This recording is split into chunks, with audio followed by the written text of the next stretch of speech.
Bonjour à tous, bienvenue sur Franck Info. Nous sommes mercredi 17 août. Bien, tout va tourner en fin de compte sur ce week-end prolongé du 15 août et de l'Assomption, et vous allez comprendre. La France est vraiment en danger. C'est clair. Premièrement, on s'aperçoit tous les jours que la barbarie est dans nos rues.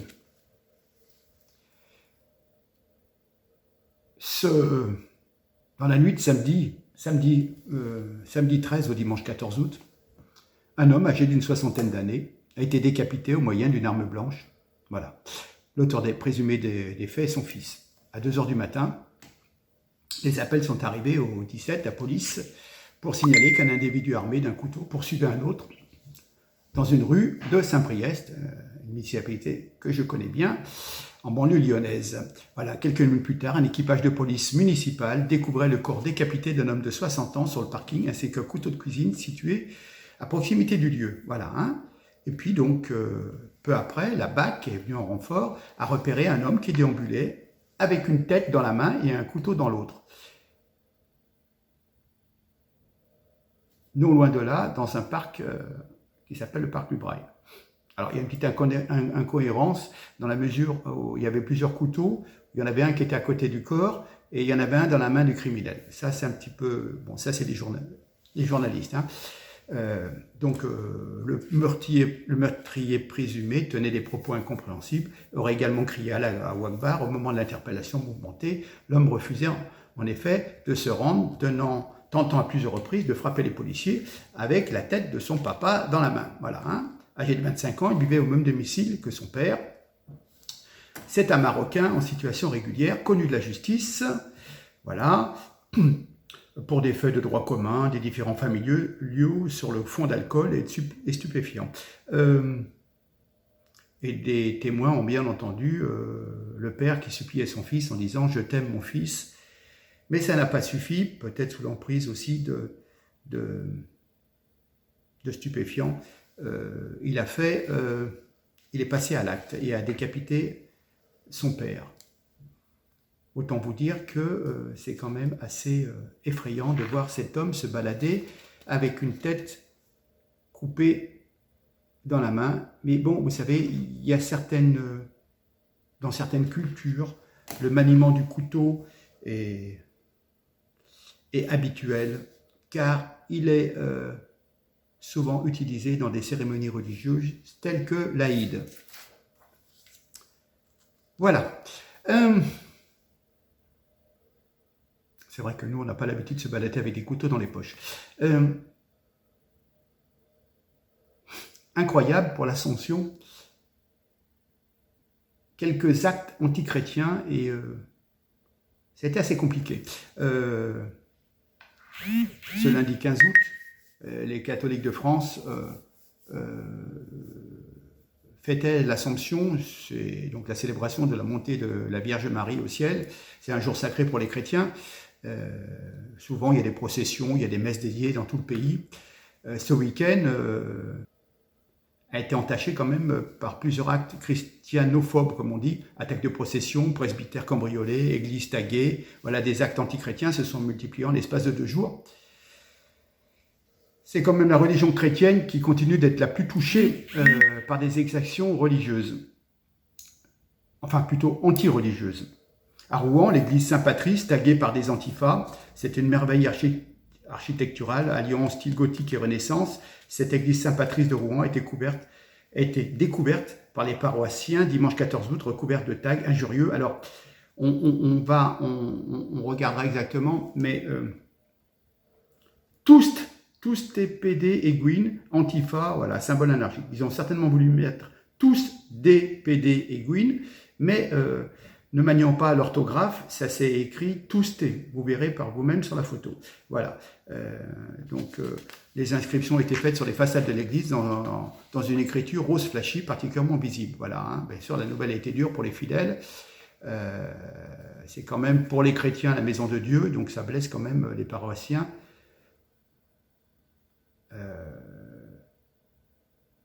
Comment dire? En plus d'être une offense aux catholiques, ces tags sont quand même une atteinte portée à un lieu chargé d'histoire, lieu de plus de 400 ans, et classé au patrimoine historique depuis 1840. Hein, voilà. Donc une enquête est en cours, et blablabla, et blablabla. Ça, on a l'habitude. En Gironde, un prêtre a été braqué, voilà, hein, à Carbon-Blanc, à quelques kilomètres de Bordeaux. 3 malfrats ont tenté de cambrioler le presbytère de l'église néogothique du village. Les ecclésiastes célébraient la messe. 3 individus se sont introduits au sein du presbytère dans une pièce attenant encore de l'église. Ils pensaient ne pas être dérangés le temps de leur larcin. Et puis ils ont été finalement surpris par un prêtre. Donc l'un des 3 voleurs a dégainé une arme de poing, braqué le religieux, permettant aux 2 autres de s'emparer d'un petit coffret et de quitter les lieux. Voilà. 1 heure après, les gendarmes sont arrivés et la mise en place d'une enquête. Préjudice, 2 000 €, le montant de la quête pendant une semaine. Voilà. Hein, fantastique. Et puis, à Saint-Raphaël, un homme insulte des processionnaires et crache sur les fidèles. Voilà, dans une petite commune de Saint-Raphaël, les fidèles ont l'habitude de se rassembler en procession pour célébrer la Vierge Marie tous les 15 août. Une centaine de personnes se rendaient à la basilique Notre-Dame de la Victoire, un édifice de style byzantin édifié au XIXe siècle. Et les processionnaires ont été attaqués par un SDF peu enclin à laisser les catholiques célébrer un jour saint. L'individu très menaçant aurait insulté les fidèles, tenté de leur cracher dessus à plusieurs reprises. Il a également tenté de s'en prendre physiquement à des personnes qui faisaient la procession. Et les forces de l'ordre interviennent et l'agresseur s'apprêtait à sortir une paire de ciseaux de son pantalon, mais il est interpellé à temps. Voilà, hein. Compliqué, voilà. En l'espace de 3 jours, donc 3 actes notoirement christianophobes ont été recensés à l'échelle de l'ensemble du territoire français. Si ces actions commises à l'encontre de la communauté chrétienne de France sont particulièrement retentissantes, parce qu'elles surgissent lors d'un week-end sacré, elles semblent partout s'inscrire dans un climat de christianophobie de plus en plus inquiétant en France. La religion chrétienne est la plus concernée par des actes antireligieux. Voilà, hein. Gérald Darmanin avait demandé au préfet de renforcer significativement la surveillance des églises en raison de la persistance du risque terroriste. Alors ce que je voudrais dire quand même, c'est que je vous montre un tweet de la police nationale. Pour garantir la sérénité des célébrations de l'Assomption, la police nationale était déployée aux abords des lieux de culte. Nous vivons dans un pays qui a été forgé par plus de 2000 ans de christianisme et la police nationale doit être déployée aux abords de ces lieux de culte pour assurer la sécurité des croyants qui fêtent l'Assomption. Bon, je vous laisse deviner qui constitue une menace pour les chrétiens. Mais franchement, notre pays est de culture chrétienne depuis 2000 ans et on est obligé de protéger les églises. On croit rêver, on se croit dans des pays, Syrie, etc., où les chrétiens sont crucifiés. Bientôt, ça sera comme ça, si les gens continuent à se cacher les yeux. Bref, comme par hasard, dans ce 3e chapitre, on va parler de l'attentat contre Salman Rushdie. Hein. La religion d'amour et de paix a encore frappé. Certains veulent toujours interdire la liberté de pensée et d'expression. Rappelons que Salman Rushdie est un écrivain qui est né en Inde, à Bombay, d'une famille musulmane, laïque, de la bourgeoisie. Il est né en 1947, donc il a 75 ans maintenant. Il est issu d'un milieu aisé. À l'âge de 13 ans, il a quitté son pays pour étudier au Royaume-Uni, à la Rugby School, la King's College à Cambridge, etc., etc. Et puis, bon, il a commencé à écrire des livres. Et puis, il y a eu le fameux livre, Les versets sataniques, en septembre 88, qui a déclenché de vives réactions dans la communauté musulmane, et puisque ce livre décrit un prophète de Dieu nommé Mahoud, qui mélange des vers sataniques avec le divin, enfin bon bref. Et en 89, le fameux Khomeini lance une fatwa contre Salman. Voilà, donc ça trahit la peur des fanatiques qui perçoivent l'écrivain comme un rival capable de jeter le trouble dans leurs croyances, hein. Et du coup, on lui met un coup de couteau dans le cou, voilà. D'après les témoins, un homme est rentré sur la gauche de la scène. Les gens pensaient que c'était pour arranger le micro, quelque chose comme ça, mais ça allait très vite. Il a commencé à poignarder plusieurs fois dans le cou Salman Rushdie, lequel s'est levé, a couru pour sauver sa vie, et voilà, hein, il a commencé à courir vers l'arrière de la scène, mais l'assaillant l'a cloué au sol, raconte un autre témoin, et 3 jours, et a continué à poignarder. Hein. Enfin, 3 jours après l'attaque, il va mieux. Il n'est plus sous assistance respiratoire. Voilà, hein. Alors le tueur, c'est ça qui est très très particulier, si vous voulez. Le tueur de Salman Rushdie la personne qui a voulu tuer Salman Rushdie, est un Américain d'origine libanaise de 24 ans. Donc il est plus jeune que la fatwa émise 9 ans avant sa naissance. Vous voyez, c'est le rappel d'une évidence. L'appel au meurtre religieux ne connaît pas de date de péremption. Hein. Non, la fatwa n'est pas levée après toutes ces années. Voilà. Il faut comprendre que ce type de religion ont la dent dure et que leurs fidèles radicaux extrémistes sont rancuniers. Les religieux ont l'éternité, ils ont tout le temps, et un jeune voudra toujours plaire à son Dieu en lui offrant votre peau, la peau de Salman, la peau d'un opposant à l'islam. Et il faut comprendre que c'est une religion, une croyance qui a besoin du diable et qui a besoin de tuer pour gagner le paradis. A contrario, par exemple, des chrétiens qui sont plutôt dans un système de tendre l'autre joue plutôt que de tuer, et c'est en tendant les joues qu'on se fait tuer, mais on va peut-être au paradis. Voilà. Hein. Alors, on a interrogé la mère du suspect, qui assure que son fils est revenu chargé et davantage religieux d'un voyage en 2018 au Liban, le pays d'origine de sa famille. Donc, le jeune s'appelle Hadi Matar. Hein, et sa maman donc, vit aux États-Unis depuis 26 ans. Voilà. Elle a dit que son fils était allé au Liban en 2018 pour rendre visite à son père, car les parents sont tous les deux des Libanais chiites. Ils avaient divorcé en 2004. Elle dit « Je m'attendais à ce qu'il revienne motivé, qu'il termine ses études, qu'il obtienne son diplôme et décroche un emploi. Mais au lieu de cela, il s'est enfermé dans sa chambre en sous-sol. Il avait beaucoup changé. Il ne nous a rien dit, à moi ou à ses sœurs, pendant des mois. » Voilà. Une fois, elle s'est disputée avec moi et m'a demandé pourquoi je l'avais encouragé à faire des études plutôt qu'à se concentrer sur la religion. Voilà, la dame, la maman, c'est une assistante d'éducation de 46 ans qui interprète arabe-anglais dans un lycée. Voilà. Hein.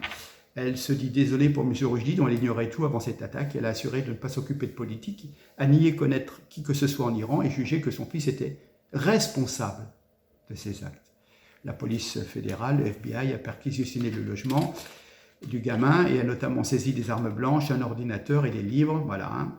Donc, poignardé une dizaine de fois au cou et à l'abdomen, hein, Salman Rushdie. Voilà. Heureusement que son état s'est amélioré. 75 ans, c'est quand même un petit peu...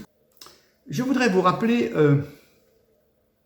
quelques propos de Salman Rushdie qui nous dit « Il paraît que le djihadisme n'a rien à voir avec l'islam. Il paraît que l'islamisme n'a rien à voir avec l'islam. Il paraît que le salafisme n'a rien à voir avec l'islam. Il paraît que les talibans n'ont rien à voir avec l'islam. Il paraît que l'État islamique Daesh n'a rien à voir avec l'islam. Il paraît que Boko Haram n'a rien à voir avec l'islam. Il paraît que les frères musulmans n'ont rien à voir avec l'islam. Il paraît que l'Arabie saoudite et son wahhabisme qui décapite sur la place publique et qui fouette les femmes quand il ne les tue pas, n'a rien à voir avec l'islam.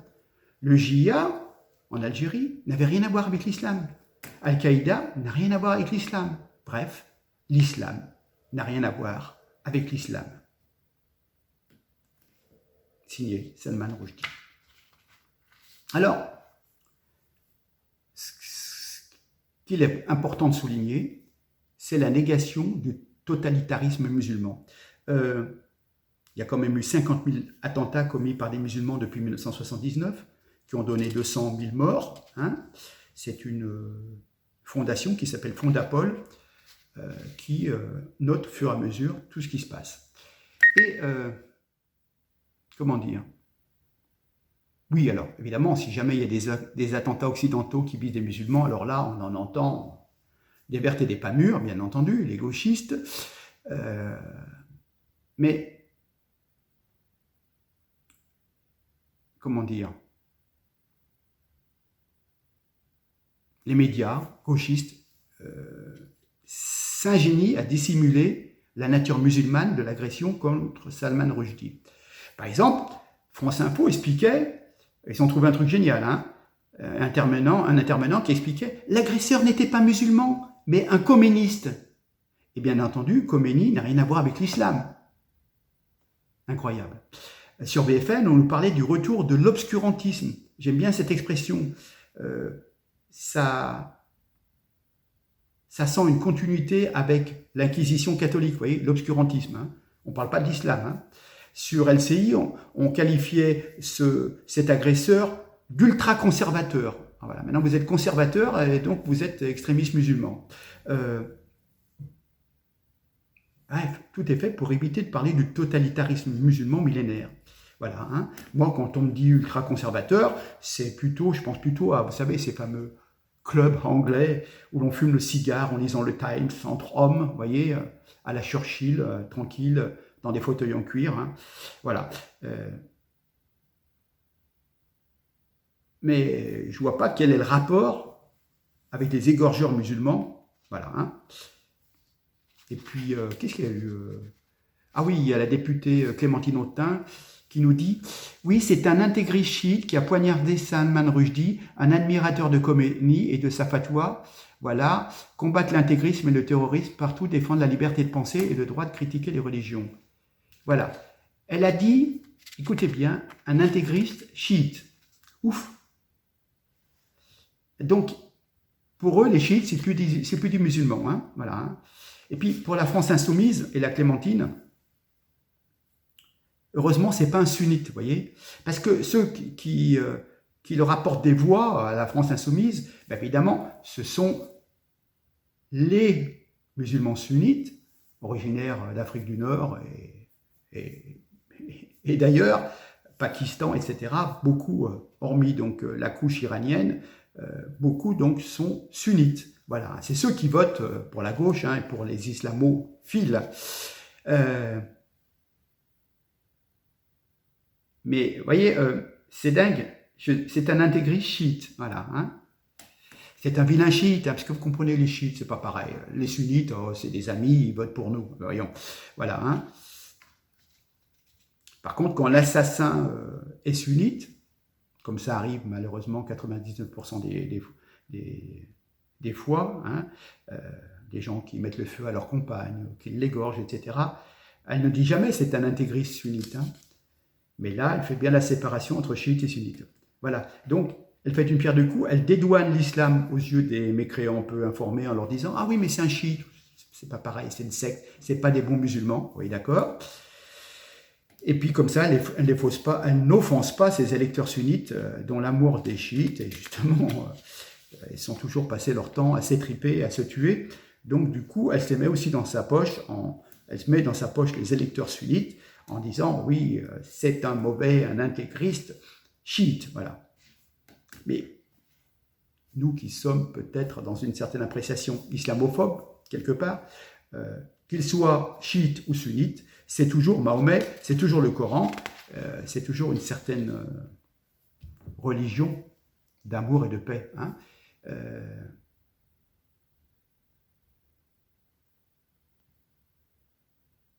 Enfin bon, bref. Mauvaise foi complète.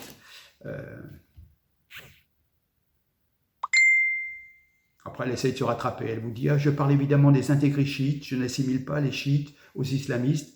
Enfin bref, voilà. Hein. Bref.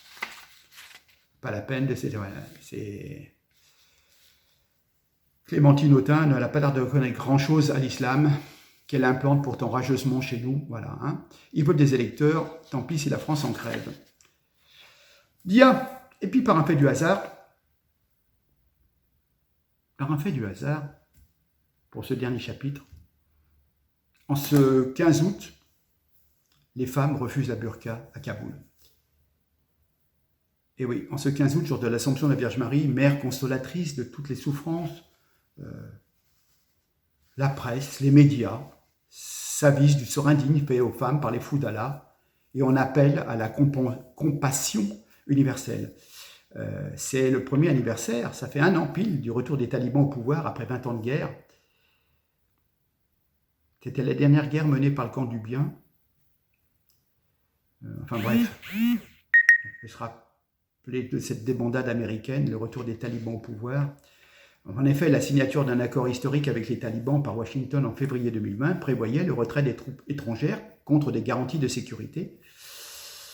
Mais bon, ce gouvernement afghan était corrompu jusqu'à la moelle, c'était une arnaque totale, et Joe Biden a achevé le retrait des troupes et les talibans sont entrés dans Kaboul désertés. Le président en place s'était enfui. Alors on a fait comme si, on a faim de croire qu'en 20 ans, les talibans ont changé, comme nos présidents par exemple. Le nouvel émirat islamique serait un modèle du genre, on n'obligerait pas les femmes à se voiler, les petites filles pourraient aller à l'école et les grandes pourraient participer à la vie de la cité, travailler peut-être même. Voilà. Il ne fallait pas juger, ils ont changé, puis il y a des jeunes talibans, ils sont sur WhatsApp, sur TikTok, etc. Oui, d'accord, oui, blablabla, blablabla. Allez, on se fait la brise, on s'embrasse sur la bouche, tout va bien. Et puis 1 an s'est écoulé et, ma foi, les constats de la presse, 1 an après le retour des talibans, la vie détruite des femmes afghanes. Parfois je pleure en pensant à tout ce qu'on a perdu, nous dit France Info. L'Afghanistan, depuis le retour des talibans, le calvaire des femmes, toujours sur France Info. Le cauchemar sans fin des femmes afghanes sur BFM, etc., etc., etc. Il y a un article du Point qui s'est intéressé aux tentatives de rébellion des femmes. Et il décrit comme un retour à l'âge de pierre.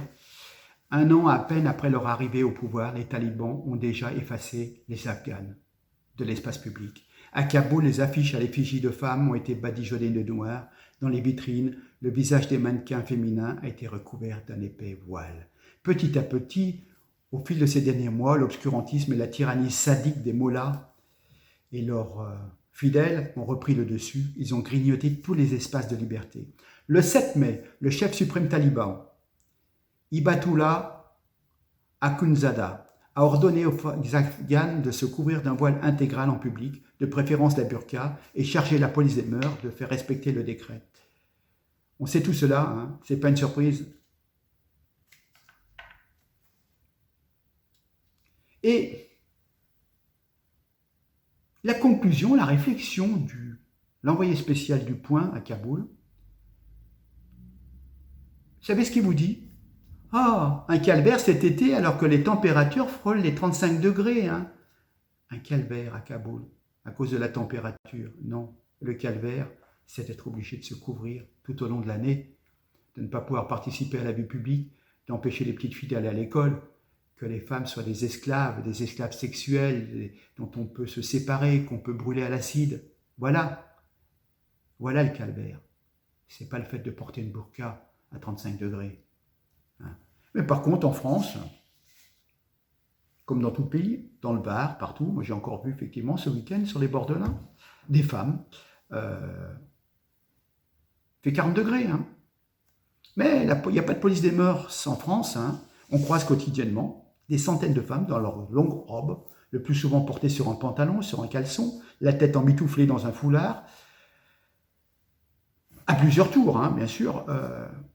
Certaines ont par-dessus la longue tenue noire ou marron, des gants, un masque.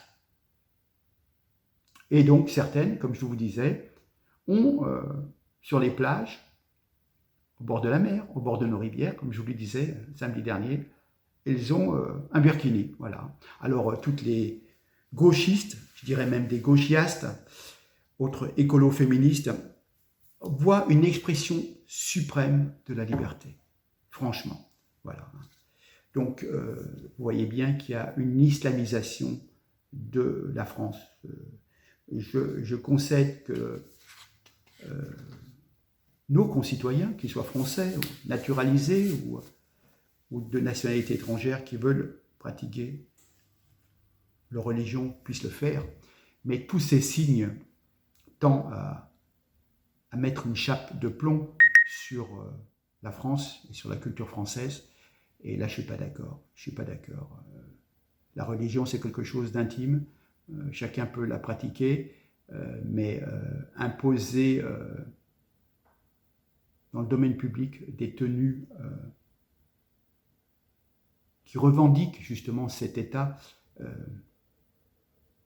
Quand je pense toutes les femmes qui se battent aussi à Téhéran pour se soulager de ce voile, et qu'en France, et même plus encore, plus en France que dans les pays du Maghreb, parce que quand vous allez au Maroc, vous avez notamment, j'ai vu une vidéo passer, vous avez le burkini qui est interdit dans les piscines au Maroc.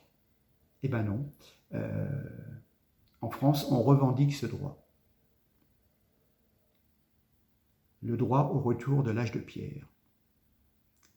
Le droit au retour à l'esclavage des femmes, qui consentent, certaines, parce qu'elles n'ont pas le choix, souvent, et puis, bon, elles y consentent parce qu'elles sont formatées depuis toute petite, surtout, hein, voilà, pour se sentir plus près de Dieu, voilà, mais bien sûr, plus près de Dieu.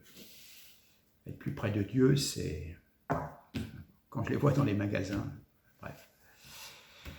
Enfin, elles sont plus près de Dieu, mais elles achètent de la lingerie comme les autres et elles batifolent avec leur époux. Et voilà, donc pour être plus près de Dieu. Enfin bref.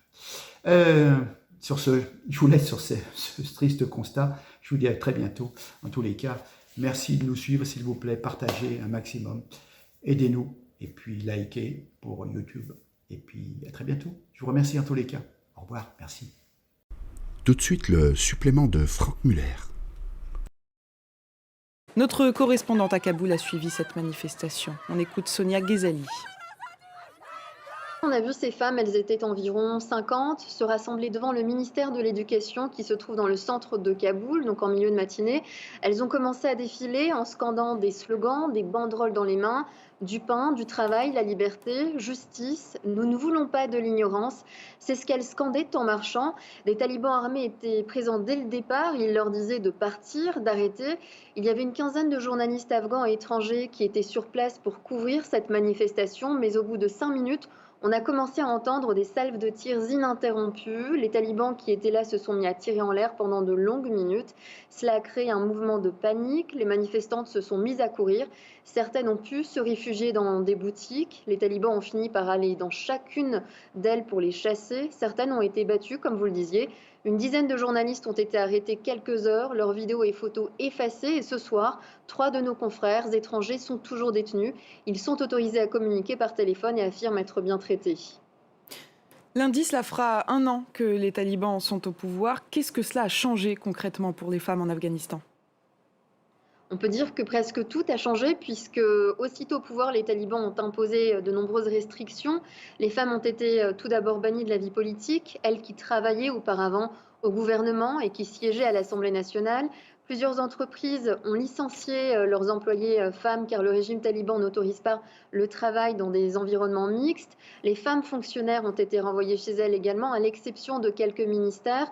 On voit toujours des femmes travailler à l'aéroport de Kaboul, par exemple, ou dans le secteur médical, celui de l'éducation, mais elles ne sont autorisées à travailler qu'avec un public féminin. Les femmes doivent aussi être accompagnées d'un maharam, un chaperon masculin de leur famille lorsqu'elles voyagent au-delà de 70 km. À l'université, les classes sont séparées par un rideau désormais afin d'isoler les étudiantes et les étudiants. Il y a quelques mois, par ailleurs, un décret a été édicté pour forcer les femmes à se couvrir le visage en public, mais on voit toujours des femmes dans la rue refuser de s'y plier pour l'instant. Les présentatrices télé sont en revanche obligées de s'y soumettre. Et puis parmi les mesures les plus choquantes, il y a l'interdiction de l'éducation des filles au collège et au lycée. Certains membres du régime taliban affirment que cela va changer, mais cela fait 1 an que l'enseignement secondaire est toujours interdit aux filles. Les femmes ont donc vu leurs droits se réduire presque à néant en l'espace d'1 année.